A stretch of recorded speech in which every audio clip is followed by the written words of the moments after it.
I'm Janille, and this is my husband Sourena, and welcome to My Lover Reads. So, Hi, in everyone. today... Did I say you could introduce yourself? In today's video, we will be excitingly discussing the first quarter of The Hating Game by Sally Thorne, which Sourena has read this week. That right here.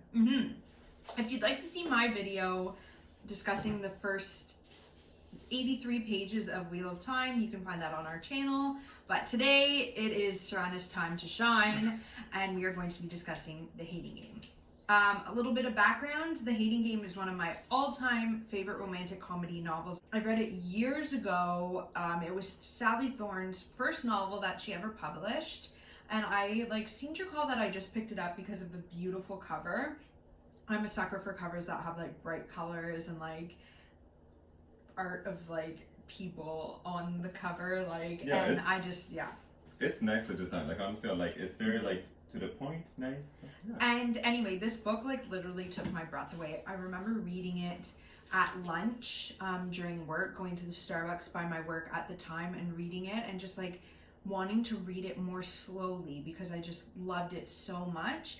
And I actually reread it then a year later. And at the time, I was not a rereader of novels. The only novel I'd ever really reread was Jane Eyre, which I try to reread once a year. Or some Charlotte Bronte novel I try to reread once a year. But yeah, The Hating Game honestly blew me away. And I was this is one of my all-time favorite romance novels. And yeah, I am excited that Sourena is now reading it. So I'm going to ask him a few quick questions about his experience of the first quarter of The Hating Game.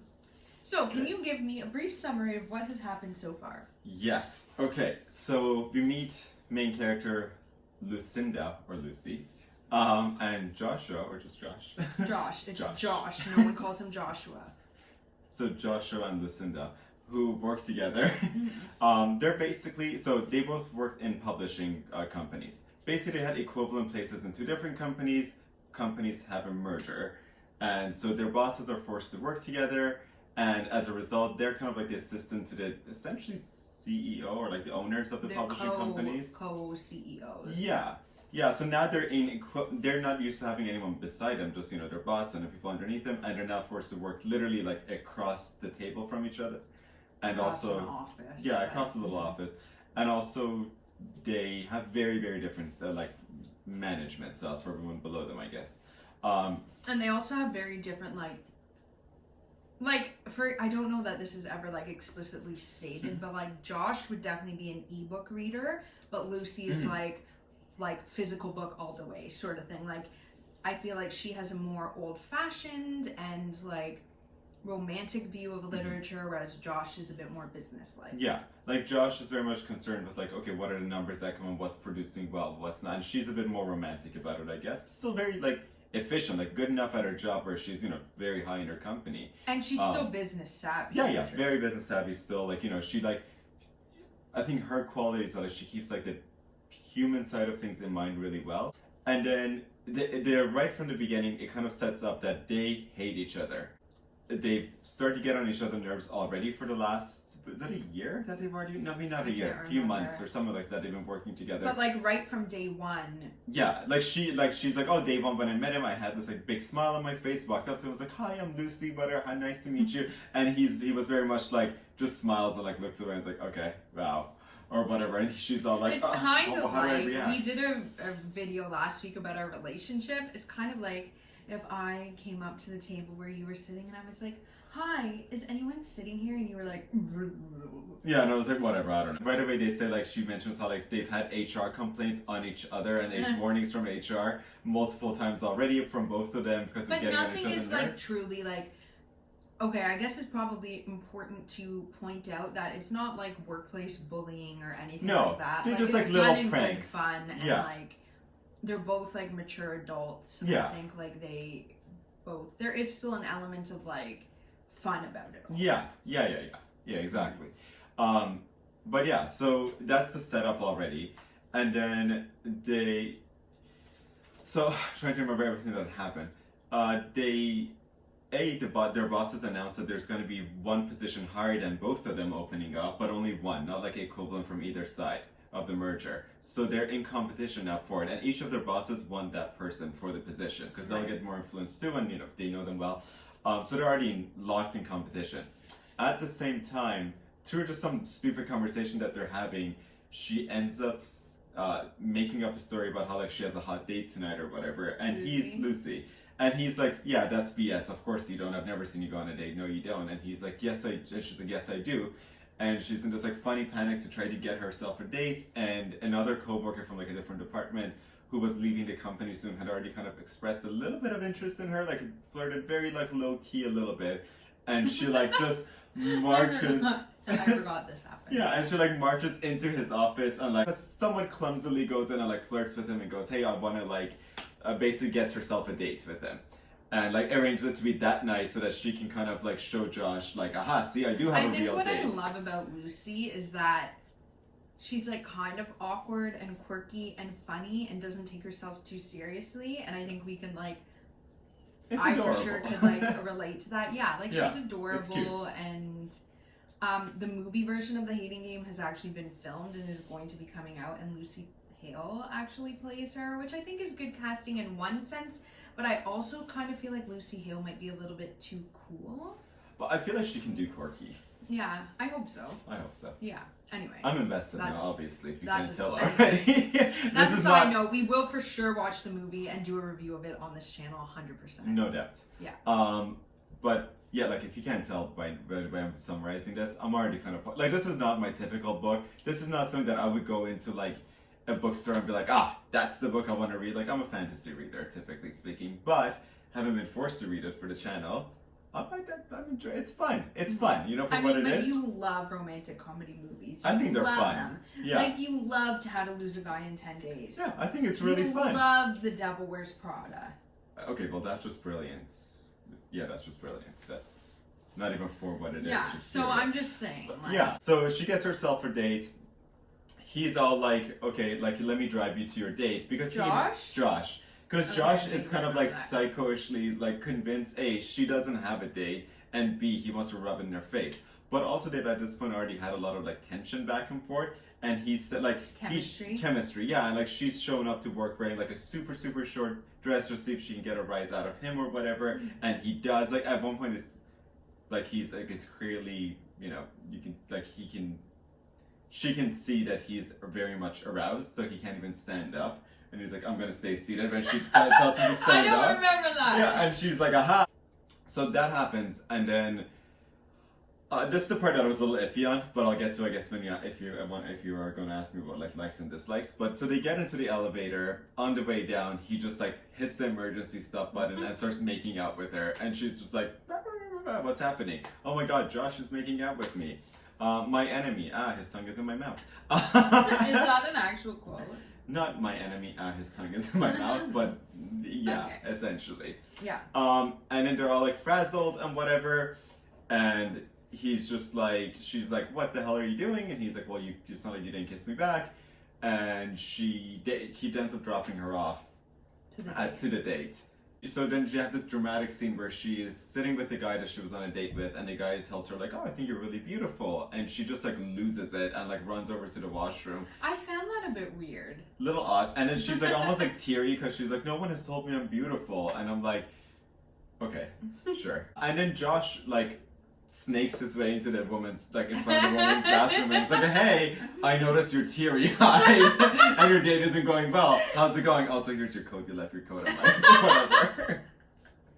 That makes it sound super creepy. It was a bit creepy. And she and she's just like, it'll be interesting to see how these scenes play out in the movie. Yeah, it'll be fun. Because I feel like that's a bit dramatic and over the top. Yeah. I feel like a lot of times when you do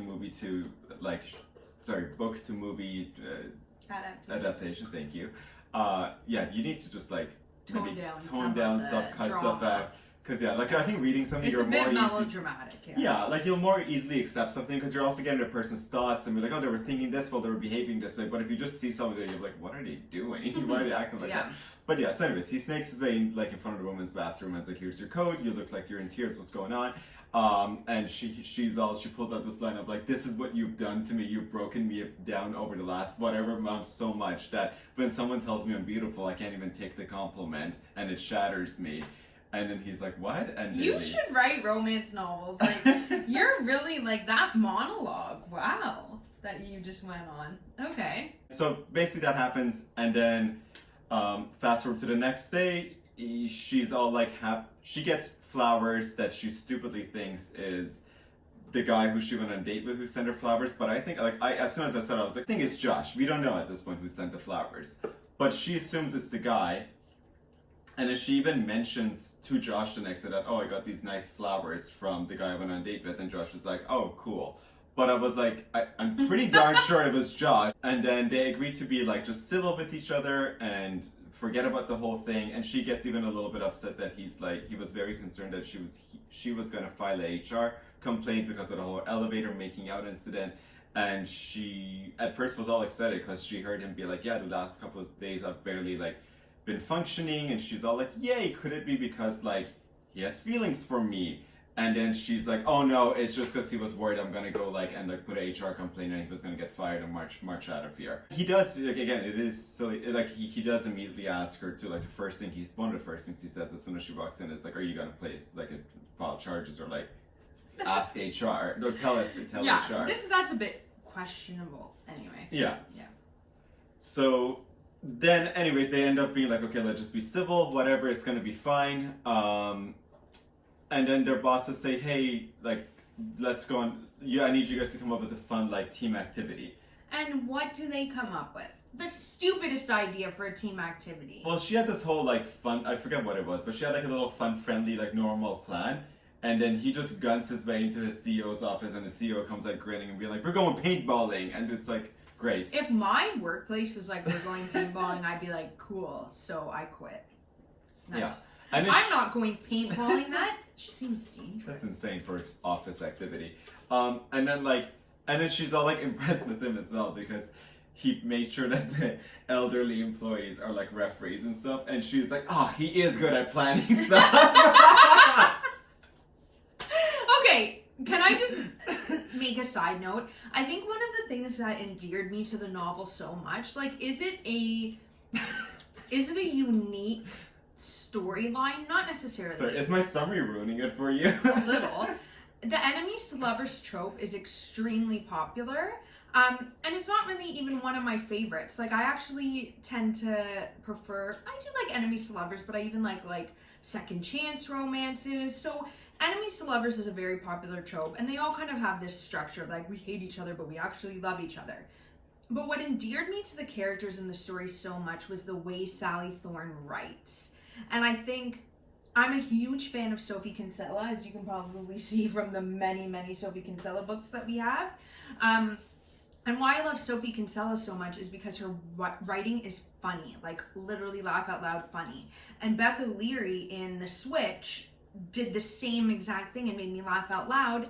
And that's why I picked up The Road Trip as soon as it came out. Sally Thorne has such a unique way of writing, and in all of her books so far, that has been the case where it's like the characters think these things or say these things that kind of come out of left field, and you cannot really imagine someone in real life saying, because they're so raw and so emotional and so truthful, but it really just makes you like love those characters. So I think that like the fact that you laugh at that, at Lucy thinking that, I feel like is a detail that Sally Thorne added there to make you like laugh with Lucy and think like, wow, she's actually like funny, and like it warms you up to her. No, it's fun. I'm having a lot of fun reading it. Even if anyways, we'll get to the likes and dislikes, but yeah, I'm having fun overall. But that's basically where the story leaves off. So you're at where they've gone. Yeah, they're to at the paintball. They've like and separated out the these teams. elderly people are the referees. Referees, and it's also the guy that she versus Josh. Yeah, and it's also, I don't even know if that's been established. Yes, I don't think quite. Okay, but whatever. Not a big spoiler. That's fine. I'm at the beginning, so I'm finished. I've left off on chapter 8. But the other thing is that the person that she went on a date with, it's also his last day. And the boss was like, you don't have to come to this group get together because it's your last day. And he was like, no, I want it. So he's also there. Interesting. Okay. And that's it. Should I read like a few little like passages now? Like I feel like now's a good time. Yeah. Did I mark any off? Like listen to how adorable this is. I've been fascinated by publishing houses since a pivotal field trip when I was 11. I was already a passionate devourer of books. My life revolved around the weekly trip to the town library. I'd borrow the maximum number of titles allowed, and I could identify individual librarians by the sound their shoes made as they moved up each aisle. Until that field trip, I was hell-bent on being a librarian myself. I'd even implemented a cataloging system for my own personal collection. I was such a little book nerd. Doesn't that just endear you to Lucy? No, I like that. And it's like some people say it's a cheap trick that like some dogs. Oh my gosh, I have so much marked off. Oh, sorry, amazing. Continue. Like, and some people might say like, okay, it's a cheap trick that authors use where they say like, oh, this character here that I want you to like, they love books and they really like books because you're reading this book, so you must also. So that connection. And like, I still like that. Like, I fall for it. I know it's an easy trick, but I like it. Yeah, and I think like for me, like I've loved books since I was a kid, and I feel like I didn't have a lot of people in my life when I was younger who like read books the same way I did. So it kind of feels like special to see that in characters. No, it's still nice. And it still seems like unique. Like I feel like even in my high school, like I was one of those people who like just loved reading for the sake of reading, not for a class. And that's like not something that you always find. It's not super common. Here it is, your favorite part. You've broken me down so completely, I can't even handle it when a guy tells me I'm beautiful. You've ruined me. How much did But I look, I literally like put it and I wrote, "Oh Lord," beside it. How about this? I like this quote. Underneath that t-shirt is a body that could fog an elderly librarian's glasses. I like that line. Yeah, so those are the types of like lines that Sally Thorne puts in her novels, and that I think the best romance writers will include in their novels, because they're just like unexpected and like sometimes the strangest descriptions of something, but you feel them. Like you really are like, I have felt that emotion before, and like I know what that character is feeling. Anyway, sorry, that was a long digression. Okay, next question. Most disliked part or characters? Okay. Be careful. Yeah. Disliked parts? You answer. Yeah, okay. No pressure, right? The most disliked part, for sure, how like assaulty the elevator scene was. Like, A, it was a hot scene. B, it was still super salty and like minimal, no consent. There was no consent. There was no consent, and like okay, let's say this was all from his perspective so far, not from her perspective, and he had been misreading all the signs, and she was just being nice or whatever, and he wasn't attractive at all, and he did this to her. You'd be like, yeah, that guy should put him in jail. Let's just call the cops. What do you mean call HR? Call 911. But I think this goes back to our conversation in one of our last videos about Credence by Penelope Douglas, where sometimes it's unfortunate to say, but when you're reading romance novels, you do have to suspend your disbelief a little bit. Suspend? And you're the one with the English master. Oh Lord, you do have to suspend your disbelief a little bit, and accept that like these are things that would not necessarily happen in real life and wouldn't happen that way, but because it's a novel, a little bit more liberty is being taken. So I guess what I'm trying to say is that it's just important. You would have felt that it would have been more important to establish the consent at some point in that exchange, for it to be more palatable to you. Yes, but now I also get the argument that yes, in real life, absolutely, but the hope is that someone who's reading this isn't going to model a relationship or an ideal, courtship after this book, but rather is just looking at this as just like, again, a fantasy, isolated from any kind of reality, which is fine. I mean, hey, how many people role play things that are consensual, non-consent, or whatever, things like that, and a lot of them might be like, yeah, that's a turn on for me. But in any kind of real setting, no, that's illegal and you should go to jail and whatever, obviously. Yeah. So again, same thing here. It's like, I mean, not to that extent, but Yeah, I think, I didn't, that part almost made me be like, ooh, this guy's assaulting her right now. You know, but if it wasn't from her perspective and her being like super turned on by it and kind of okay-ish with it, it could have been a lot worse. So yeah, that's my most disliked part. Josh is worried about that after, which like makes it more a bit awkward. Yeah, like, even it makes it even worse at that point. So yeah, that's what I didn't like. Yeah. Okay, what about, that's fair. Good assessment. And character, honestly, I don't really have a character that I don't like, because there's been so few characters. His boss is the worst. No, but I like him as a character. Like, I don't like him, but I think so he's hilarious. condescending to Lucy. Yeah, I don't know. And he was designed for you to hate and go, you creepy weirdo. Yeah. Okay.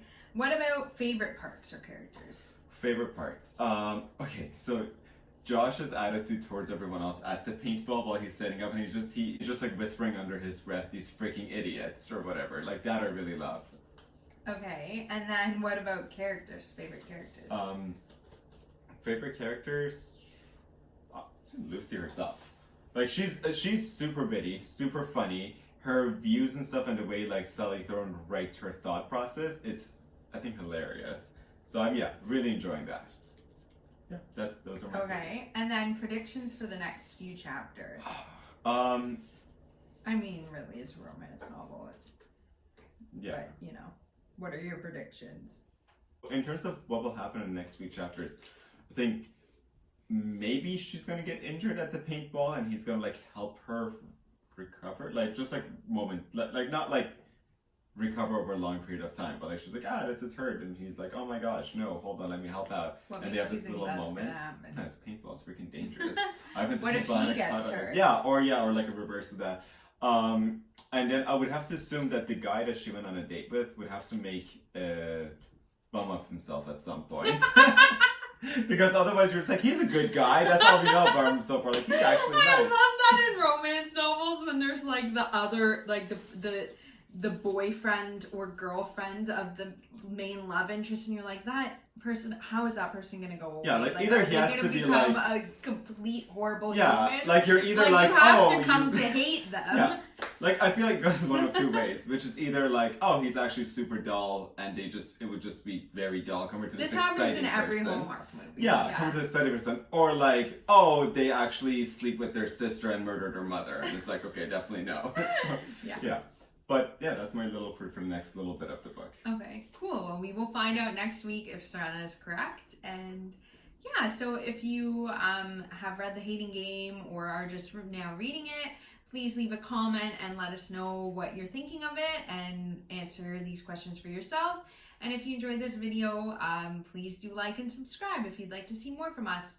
And we will see you next time. Bye! Bye, everyone.